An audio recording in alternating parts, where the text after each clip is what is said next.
Well, hello again, and welcome to Wrestling Beyond the Pulpit with the Good News Gang. My name is Pastor Matt West, and I serve at Marble Memorial United Methodist Church in Milan.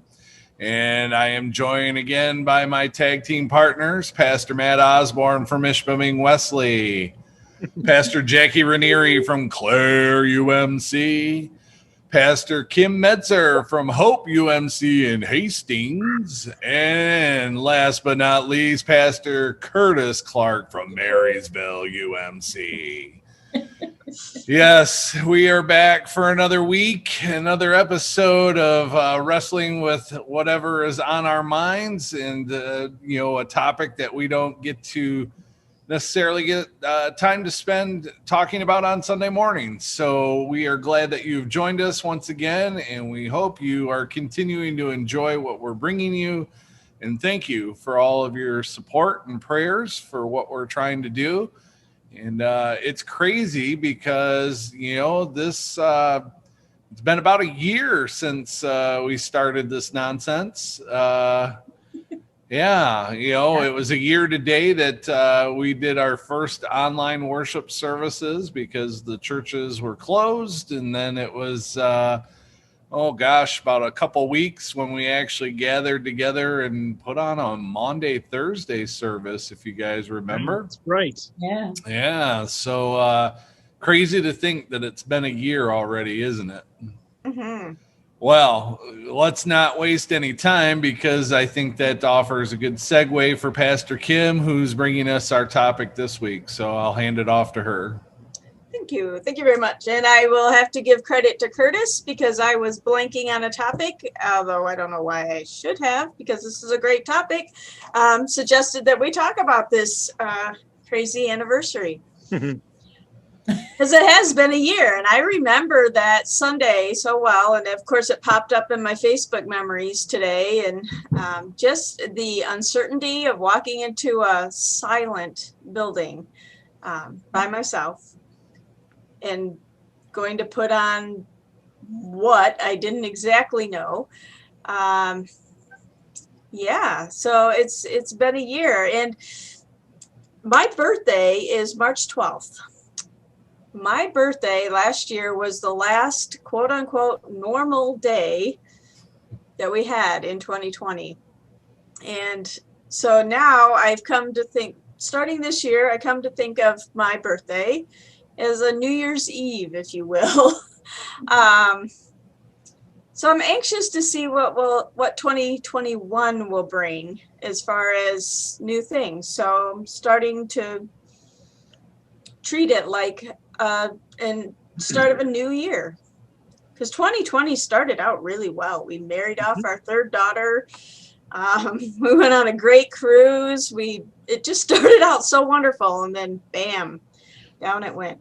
So it really brought out what's really important. What's important? What's important to worship? What's important in our family lives? And we had everything stripped away. And we were offered a time to discern what was really important to bring back into our lives. Do we really want to fill our schedules with all of the stuff that we had in them prior to March 12th, 2020? I know I don't. I don't even like leaving the house anymore, to be honest. As awful as Zoom can be, Zoom has also been a great tool. It's allowed us as clergy friends to do this. I mean, we wouldn't see each other on a weekly basis if the pandemic hadn't happened. This would not likely have happened if we hadn't gone through the pandemic. It did start with that Monday, Thursday service that us and more were involved in, and then we did a closer series in May. There were 8 of us that put on a worship service for our 10 churches. That was just wonderful. And then the 5 of us got together to do the Good News Gang. And I have just enjoyed it. And I think by focusing on those silver linings, on the good things that came out of the pandemic, that's what will get us through and will continue to get us through. And in my pastoral column in our church's newsletter, our e-news, I have ended it with the words to that effect, is that my prayer is that we have used this time to discern what's really important and to act accordingly. So I want to hear from the rest of you. What was your 2020 like? Do you consider it a brand new start, what we're in right now? What were the good things, the bad things?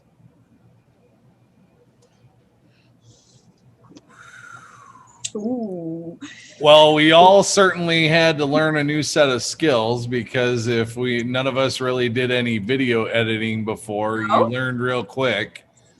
We learned all about the tech to make our online services better. I know that it was certainly an adventure for me, considering that really where I was at, we didn't have anything, so I mean, I was using what I had to try and put things together. And I remember that first Sunday that we didn't, that we had closed, I had invited somebody to fill the pulpit for me that weekend, and thankfully they were gracious enough that they still came and did it.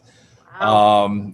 Because I had nothing prepared, so I was really hoping she was going to be willing to still come and preach, and she was like, yeah, sure. So here we were with my cell phone and a tripod trying to, shoot something to put out for Sunday morning, because of the fact that we weren't meeting in person. You had a tripod? Right? Like books stacked and a little shelf and a phone and pillows stacked up. Only because my wife likes to dabble in photography, and so it was because of her that I had a tripod. Otherwise, I'd have probably been, I don't know, using a selfie stick or something. I think that's what I did use. Or it was a handheld. I don't even remember. I did find out that, was it that first Sunday? I think I did a partial live, and then I recorded my message, but I wasn't, yeah, anyway, I didn't have my phone turned so that I could see the screen, and I didn't have it on airplane mode, which I found out was really important, because I got a text, and that stopped the video recording. Fortunately, it was like 3 minutes to the end, so I just recreated those last 3 minutes. But if it had happened in the middle, I don't know. After that, I put it on airplane mode. Just the things that you learn. So. Mm-hmm. It was a scramble, because it was like Thursday, maybe, but for most of it was Friday. So it wasn't like Monday, we got all week to figure this out. There was just that anxiety and the scramble of just like, what are you doing? What are you doing? How are you doing? How did you figure out? It was crazy. Yeah. And all of us looked all dark and grainy. I mean, did I tell you one thing, though, looking back on this, when I look at the five of us, I remember that while there was the scrambling, there was like a uniting of, we were all scrambling, because I'm very aware that there are some churches, either by choice, they chose not to do hard work, they chose not to scramble, or out of necessity, that there literally was no internet, nobody had a smartphone or something, that Sunday there was nothing. Right. And I just remember that for us, it was kind of a uniting craziness, because at least we were like, we're going to do something, because our people need to hear some type of God's presence in the middle of this chaos. So I'm looking back at it now kind of going, it was kind of crazy compared to what we're able to do now, but I'm so thankful for the crazy, grainy, dark shaded stuff, because I think a lot of our character was on display, because it was urgency, broken glass, leadership. And I don't know what, and I think, I don't want to speak for you guys, and ladies, but man, I was kind of anxious too. Yeah, sure. I was doing what I had to do because it didn't feel like there was a choice. Yeah. But inside, I was wondering if we had enough ramen noodles, and if we were going to have enough stuff to survive. But at the same time, people were scared, and they needed to hear the voice of their shepherd telling them that, this wasn't the end. Yeah. being that non-anxious presence became very important. Very important. And then scrambling to figure out how to still connect with those that did not have internet. That's still a work in process. And because I'm sure in your communities as well, but here, so many of our people they're not on Facebook. They're not on the internet at all, and still reaching them. The little church that I'm preaching at on Sundays at 8:30 now, that was them. The entirety of their little congregation weren't on the internet. There's one guy, one family that is, and they've kind of floundered over the last year. They've not really been able to come together, and that's just so sad to me that there were a lot of circumstances in that, but so now it's really important to me to serve them well, because they haven't been for the last year, and so just to pull them back together. So Pastor Jackie, what stood out to you at the beginning of all this a year ago? Yeah. Well, honestly, I thought, no big deal. I had it. It was done. We spent the whole year before working on online service and the online presence. And I was like, man, we got it. Then we won the award, the best place to worship in Taylor. And I'm like, yeah, we got it. We know it. So we were good for 2 weeks. And then didn't the bishop come up with, the governor said, nobody, we had to clear out the buildings. Oh. Yes. And the bishop's like, only 2 people. And then my 2 people were like, you know what? We're afraid we don't want to come in. We're done. And I was just like, that's when I freaked out. Was like, okay, 3 weeks into it was like, crap, now what do I do? Because I don't know how to do any of this stuff. I relied on people, and I sent them to training to get the editing, learn how to edit. I sent them to training to learn how to do this stuff, to videotape, to do this and do that. I thought I had people to do it. Then all of a sudden it was like, who are the people? Yeah. Then all of a sudden it was just sort of like, I thought all I had to do was just talk and it was all just be done, but it was like the shocker and the punch in the gut when the crew that you trained and had trained and spent time and money into it says, I'm not coming in there. And it was like, now what do I do? So I sat at my dining room table like everybody else did, either in the living room. And it was like calling my son, like, okay, help me out now. And so he's into, I had to give him access into the computer. So he's moving, the little things moving all around. He's hitting record and he's getting it all done. And then I sent it to my editor then. But I mean, that was chaos. But I was also dealing at that point with a personal, my dad was in hospice. And we just got told we could not go to my mom and dad's house. Hospice says nobody can come in. My mom can't leave. And that's where we're at. And it was just sort of like, wow. So, as we're doing now with Zoom became important to my family. Mm-hmm. We did Zoom calls 2 times a week. We did Sunday dinners together, just kind of sitting around and talking and eating. And, we just tried to make it as normal as we could, as crazy as it was. And, and everything was good. My dad get on for a little bit, but, we drive him crazy. He's like, okay, get enough. They're not driving me nuts, get him out of here. So it was, my loving father, but it was but that's what my life became. And it was like, that was where I panicked. But what I also panicked about was getting on Facebook and seeing other pastors. And it was like, I felt like it became a contest. It did. And it felt like, because everybody tried to outdo everybody. It was like, well, I'm going to do devotion every day. Well, I'm going to do this every day, or I'm going to do that every day. And it was just like, I was still kind of dealing with family stuff. And I was still kind of dealing with like, oh, crap, I'm doing this by myself kind of thing.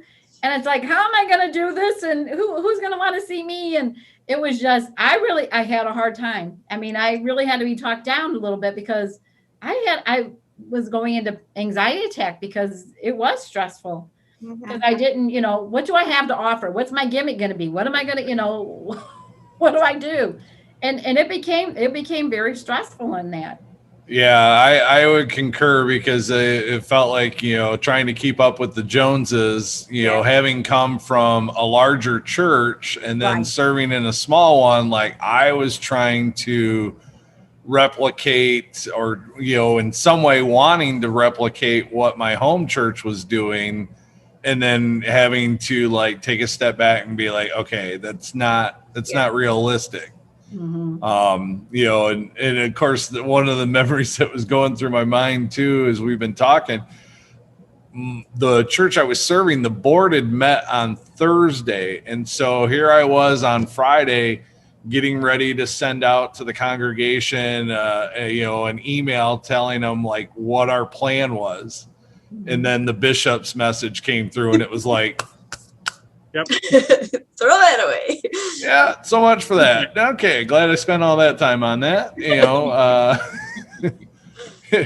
But so I'm curious, the professor, Pastor Curtis Clark, how did you manage to spread your wisdom at the start of all this with the folks in Marysville? It's an echo of what you all are saying, and I'm first, this connection has been an absolute lifeline. Yes. As I look down on the faces, Jackie and I have known each other for 10 years now, Matt and I for about 8. I think I met Matt West a few weeks before for the first time face to face when we were in where were we? Albion. Yeah. And had met Kim, I think, a couple times before as well at annual conference. But to go from that to this, and just the connection that we have now and the trust and the friendship, there are blessings that come out of this, and there has been good things that have come out of this. We were very fortunate in Marysville that we were already recording our messages and then reposting them later in the day. And so for us initially, the first couple of weeks, it was just a matter of recording the whole service and posting it on Sunday morning. But obviously when that, total shutdown order came in, then it was okay, we got to move everything to the house. And that's when things became a little tricky. We had a music stand with my wife's iPad that was streaming me. And then I was fortunate enough to have someone who was able to record guitar music, him playing guitar and his wife playing piano. They would email those songs to me on a file. I would play them then through our Wi-Fi speaker in the house, our little portable Wi-Fi speaker that was getting then picked up by the iPad as worship music. It was, we had to email out song sheets and the whole, it was crazy. But we did it. And then, occasionally the dog would start barking at a squirrel or a bird or whatever. And, we had this big, huge cross in the family room for 4 weeks. It was just, looking back at it now, it was crazy, but we got it done. Mm-hmm. And, we had our time together in May, and then eventually got back outside and then into the building.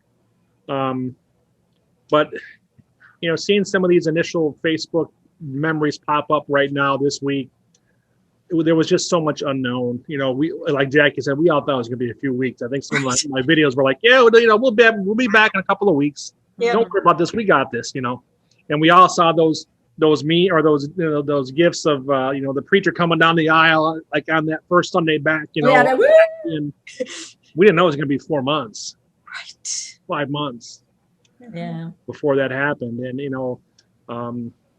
so as I was thinking about tonight, and I went back to Proverbs 3, 5-6, and it says, "Trust in the Lord with all your heart, and lean not on your own understanding." In all your ways acknowledge him, and he will make your paths straight. And I think that's so profound, that because we had to lean on the Lord with all of our heart, because we didn't know. We had no understanding of this. And then, you layer on everything that happened in the months after, the George Floyd incident, and the young man down in Georgia, and then Breonna Taylor, and everything this summer, and then the political events of the summer, and then the election, and then the insurrection, and you see where we're at now, and it's like, I say this, and I think you guys know, and I hope the people who are watching know, it was an awesome time to be a preacher, because we had opportunity to speak to some real heavy issues that people needed to hear truth on. Yeah. And we got an opportunity, and we had the mandate to speak to those, while also trying to somehow care for our own self, and for each other, and for our families. Those first, from March through the end of the school year, man, we had 5 of us at home working. Kids were at home doing school. My wife was homeschooling one of our kids. I was working at home. We were like, throwing elbows just to get through the house. And just looked forward to those nicer days in April where we could can we at least go outside for a walk? Is it safe? That's not what it was. Is it safe to go outside for a walk? Right. And then, you have to go to Meijer and you have to put the mask on and the gloves on. You get home and you're wiping everything off and putting it in the garage for 24 hours. It's like, holy cow, you're wiping off the mail when it comes in, and it's because there was just so much that we didn't understand. Right.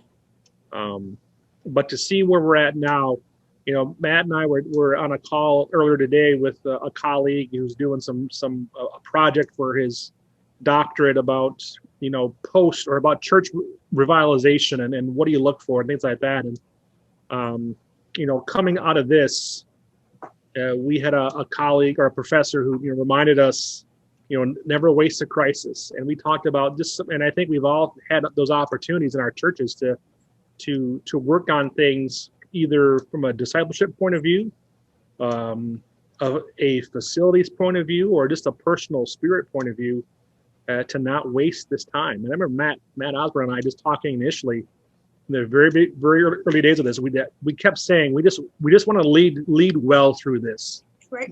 We want to come on the back end of this, whatever it is, and we just want to know that we led well.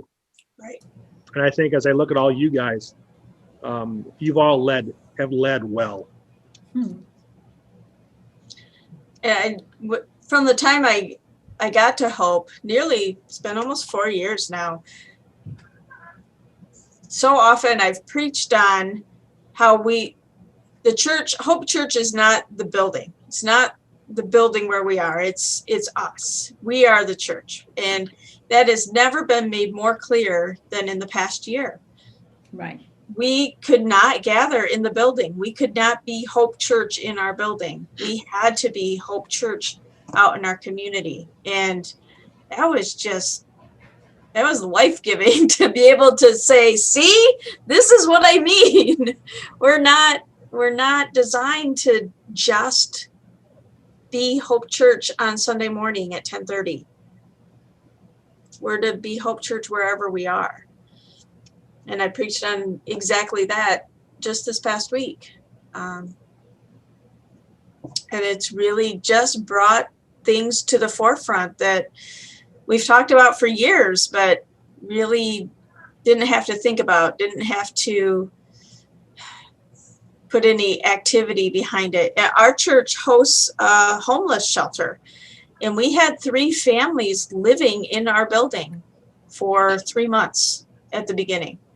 And they're back. We have 1 family living in the church right now because we're the way the program works is typically the families would go to host churches in the evening for dinner and overnight. Well, during the stay-at-home orders, we cut the rotation off, and they just stayed at Hope, and they're back to doing that again, but they're entirely upstairs now instead of coming downstairs. But once we had, back in March, the Family Promise Board had made the decision a week before the stay-at-home order to stop rotation and set up Hope as home base, thankfully.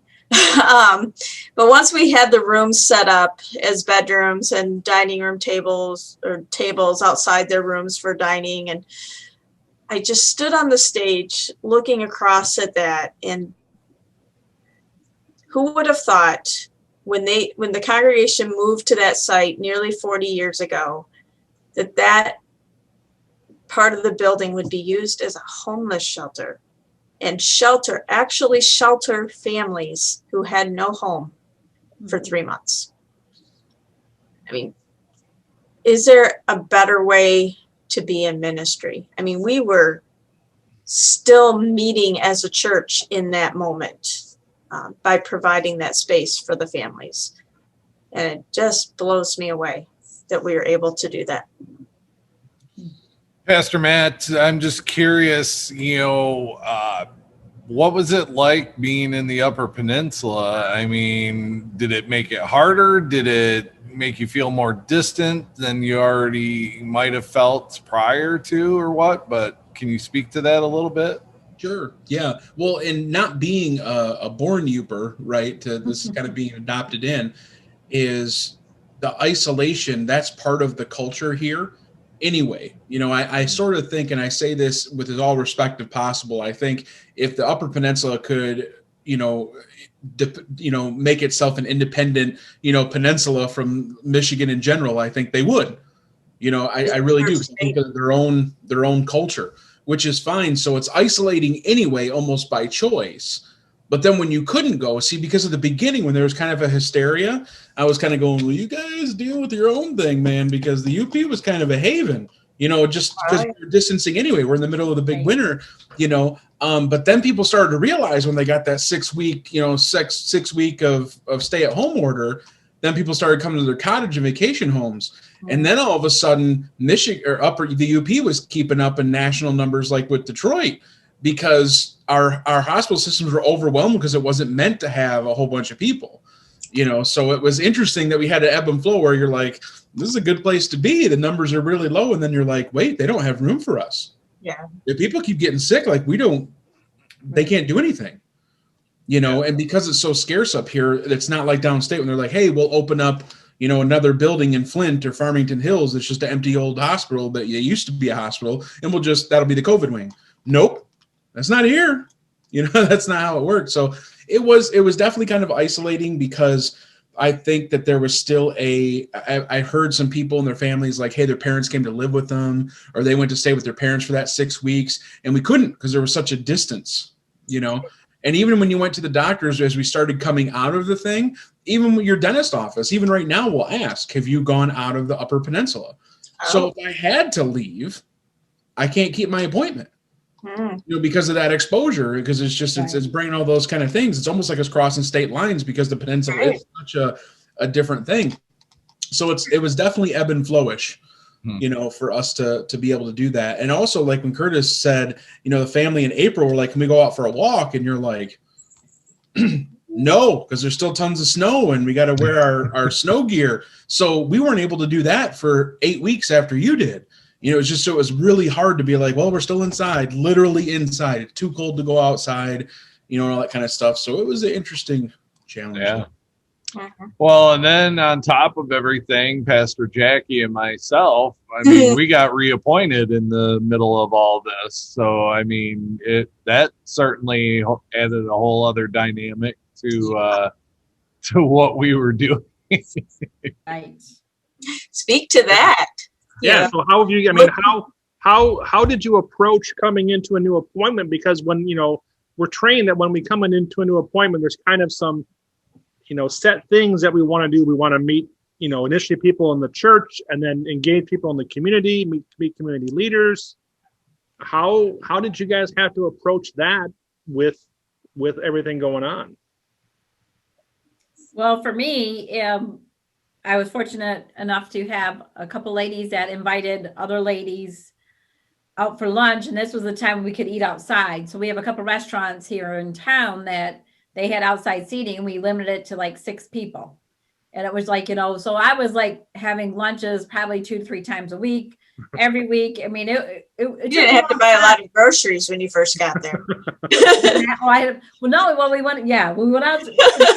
we were going out, and it was like that kind of thing. But I still, what are we in March now? And it's like, I still haven't met the congregation. Last Sunday, a woman came up and she's like, I never met you. And, I quit coming last year when they closed it down. I didn't come back when they opened it up. I was waiting for, things to calm down. I got both my shots. I feel good. I'm coming back. And it was kind of like, so I don't know about you, Matt, but it's kind of like we're at the beginning again, because we're like, we're meeting people now. Now is the time when, people are coming up to us and introducing themselves. And some people are actually reintroducing themselves, because it's like, I can't remember if I met you or not.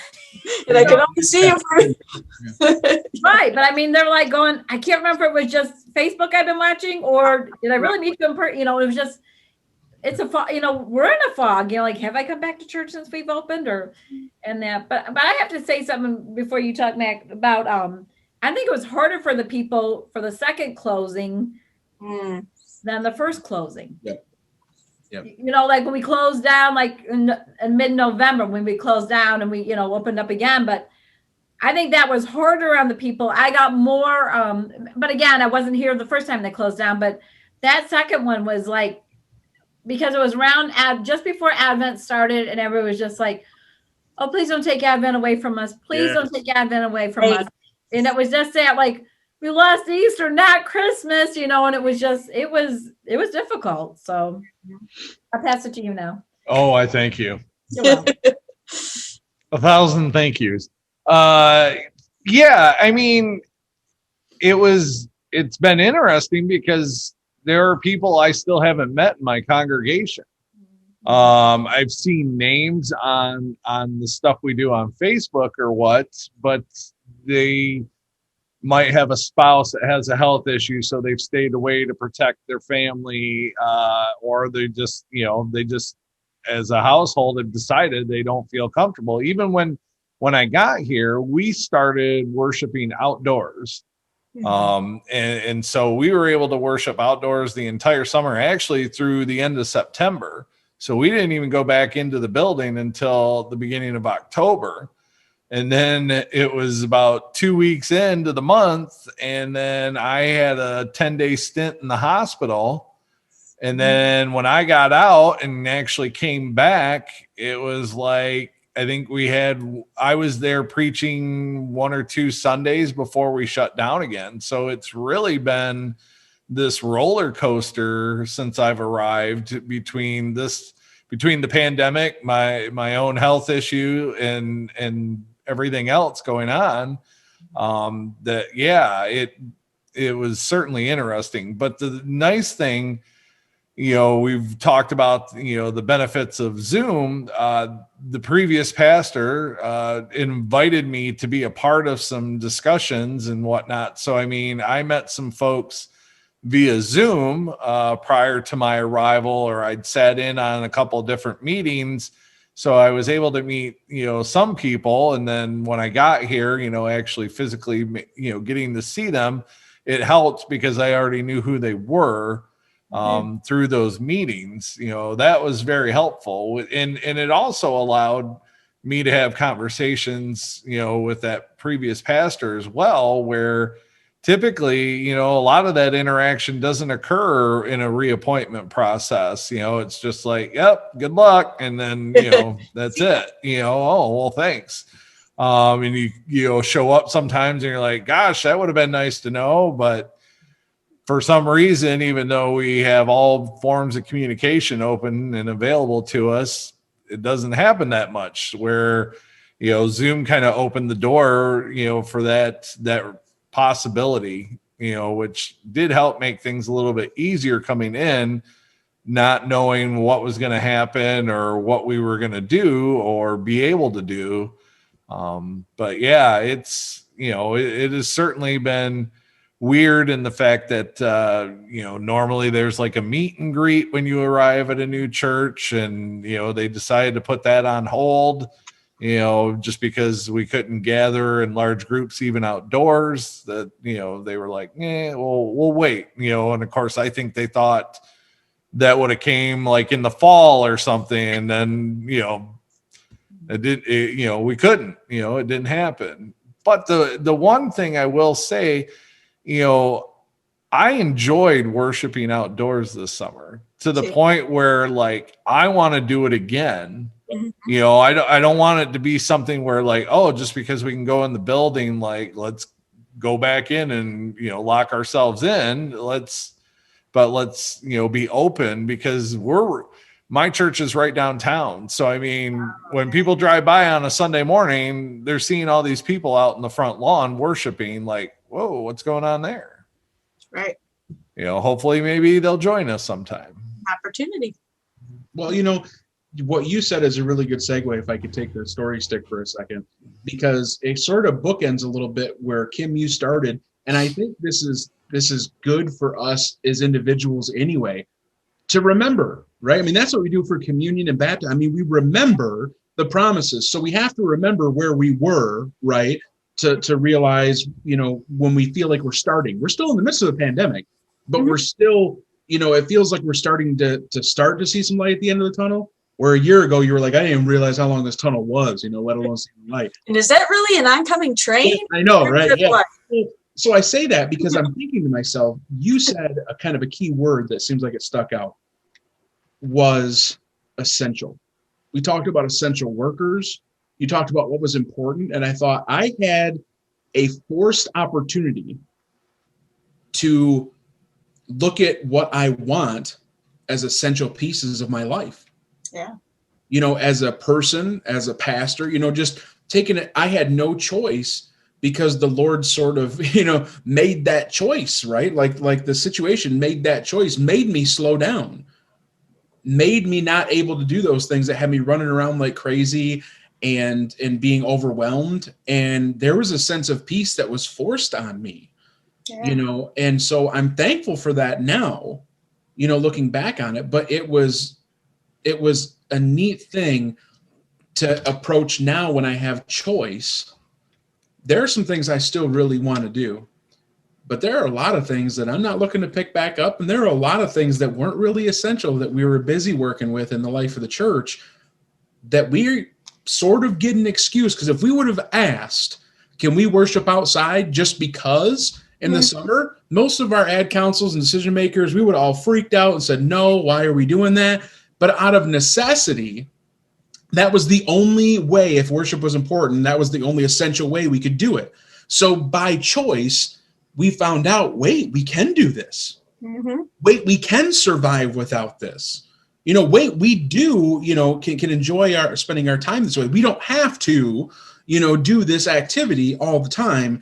And it was just a really neat moment of saying, I'm sort of glad for that reset there. But I also think there are some things that I had kind of taken away or couldn't do that I yearn for, that I can't wait to do. But it made me double down kind of and go, that's really something that's important to me. And when I'm able to do it, I'm not going to take it for granted. I mean, how many of us were just like, yep, got to get up and go Sunday morning. I mean, when that was taken away, you really had to think, how important was this?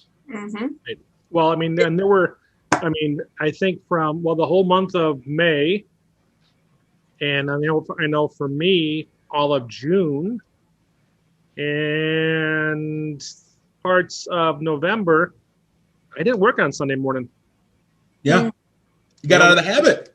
Yeah, it was. I mean, that whole month of May, we were recording on Tuesday night? When I can't remember. Yeah, like Tuesdays and Wednesdays. I think we met on Tuesday, recorded on Wednesday. Yeah, and then come Sunday morning, we're kind of like. But the good from 9:30, wake up, watch church, and then do whatever. Right. Well, we had an opportunity though to check out other churches, and I thought that was kind of a cool. It's like you still like checked out and was like, oh, I like that. Oh, I like this. Right. Right. Not that kind of things, ideas. But yeah, it was a weird feeling. It was actually kind of nice on Sundays to be able to interact with people during the service. I mean, that's not something we can do, and I kind of do. I mean, I talk to the ones in the room, but it's not the same. But to chat with people back and forth on Facebook as we're talking, and especially the May series, because it was a collaborative, it wasn't a monologue essentially, could have those conversations with people and ask the question in the chat. What did you think about that? Right. What about this? And they wouldn't be missing part of the message because it was a panel discussion, so we could have those. And I missed that. Yeah.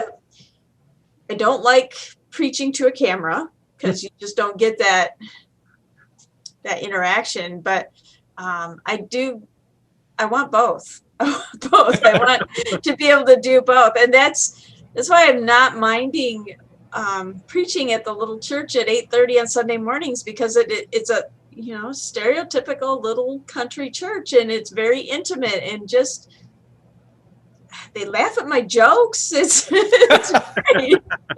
I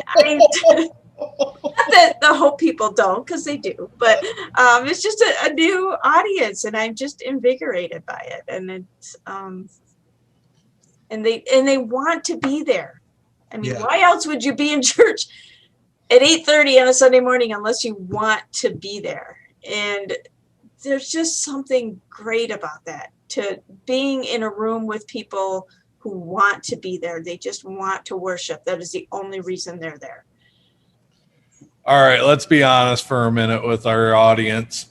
How many of us struggled with the thought of like, crap, I got to get dressed again, like I got to put on a shirt and pants, like I was on that. I just remember like, gosh, like really? Yeah, I don't bring back no pants Sunday. Yeah. Back to putting makeup on Sundays. I don't know if you guys do that. Well, it was one of those things when we were recording, our collaboration, back in May or what. It was like I could just put a shirt on. I was wearing shorts or sweats underneath because all you could see was what was up top. Right. But then it was like, before I left my last church, they wanted to have one more service, so we did it outdoors, and I was just like, I gotta put pants on and shoes. Like, I'll take you a step further. I don't want to say we practiced, but we walked through our talk points, because it was quite a collaboration on Tuesday. Mm-hmm. Sometimes I sat down, I'm like, ooh, they're gonna see I wore the same blue shirt last night. Come on, guys. I mean, we're insane. Come on. Don't tell me you took a shower every single day for all those months. But you're just like, yikes, they're going to see me in the same outfit, man. I got to do something. Or put a hoodie on and be like, oh, let's zip it up. It's cold in here. There was a couple recordings, though, that we doubled up on. So remember, we got a 5-minute break. Okay, go change shirts. Oh, that's right. We did. Oh, we changed our shirts. Yep. Yeah. People certainly got a good look inside of our lives, because they got to see our houses, they got to hear our pets. It was just like, and that that was hard. That was hard. That was when we did the 5 weeks of service from our living or family room. It's the church's home and house, and I get that, but it's our home. Right. It was after about 4 or 5 weeks, I was like, you know what? I can't do this anymore, because I felt like I had no privacy, because we're worshiping, right next to my wife's chair and in between my chair. It was.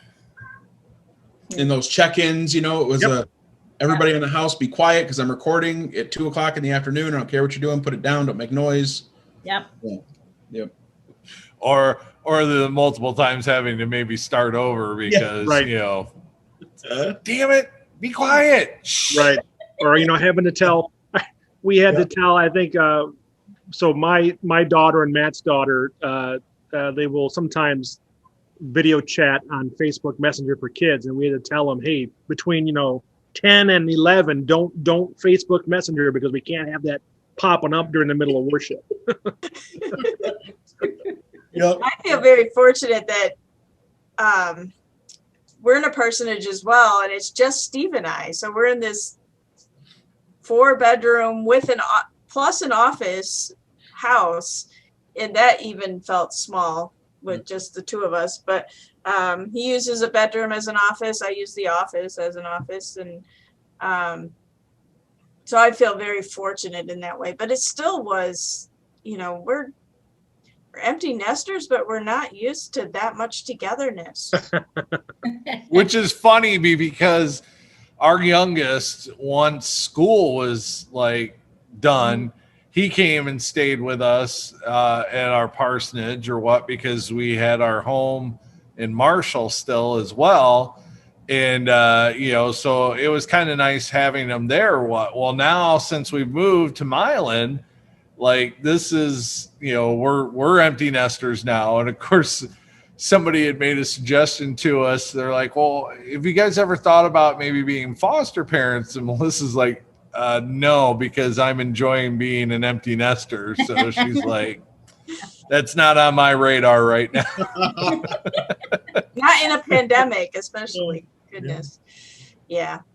Hey, what about that word pivot? Because I think that was something that we used a lot, because it was functional. It's a word of the But when we apply it to our lives, I really think that that's something that I learned and experienced, during this last year. That I think, we use that term, right, as professionals to be able to pivot and make our decisions. But I think I've kind of learned to not white knuckle grip even the best laid plan, right? Because all the books and the trainings tell me to do this thing, but I felt like my hands got like hurt from having, these plans wrenched from my hands.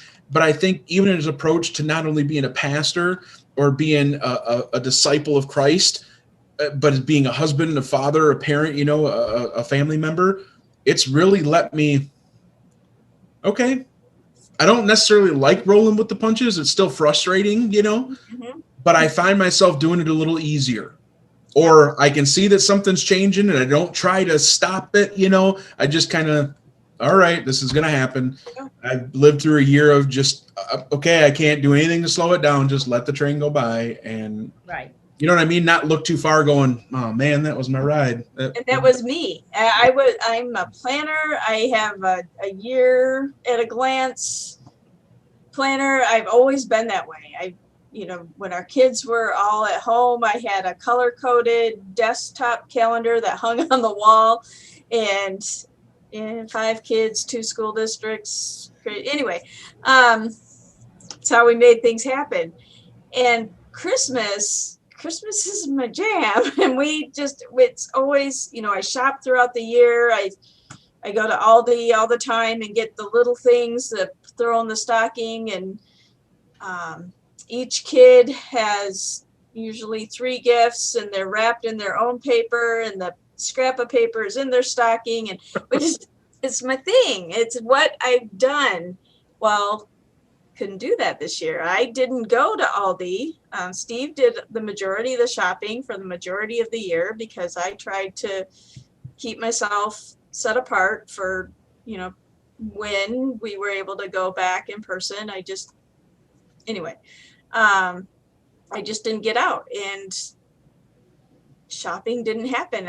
That's kind of stuff I don't like to do online. And we'd been moving more towards experience gifts for the kids, our grown kids. The grandkids still got toys, but, I couldn't buy the membership from the zoo and all those things. It just didn't happen. And I had to be okay with that.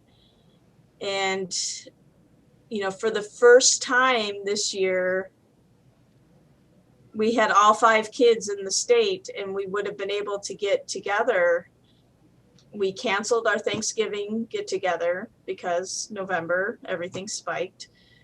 It probably would have been the first year in 10 years that we would have had all 5 of our kids together for Thanksgiving. And then Christmas, we did have 4 of the 5 kids here, but it still wasn't the big, my parents didn't come, and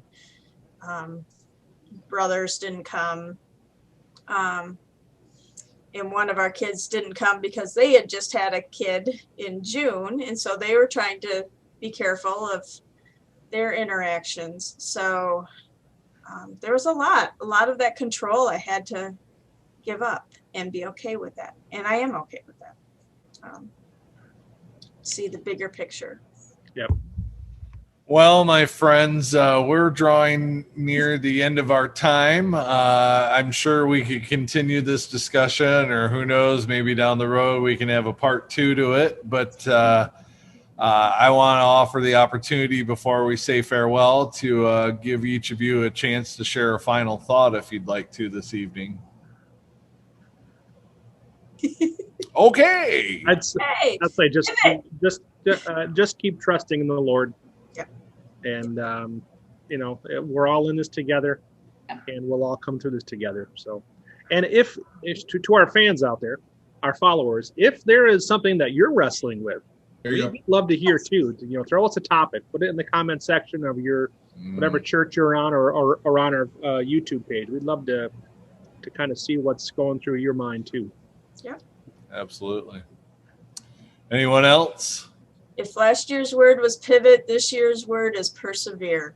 So just keep persevering and keep the faith over fear.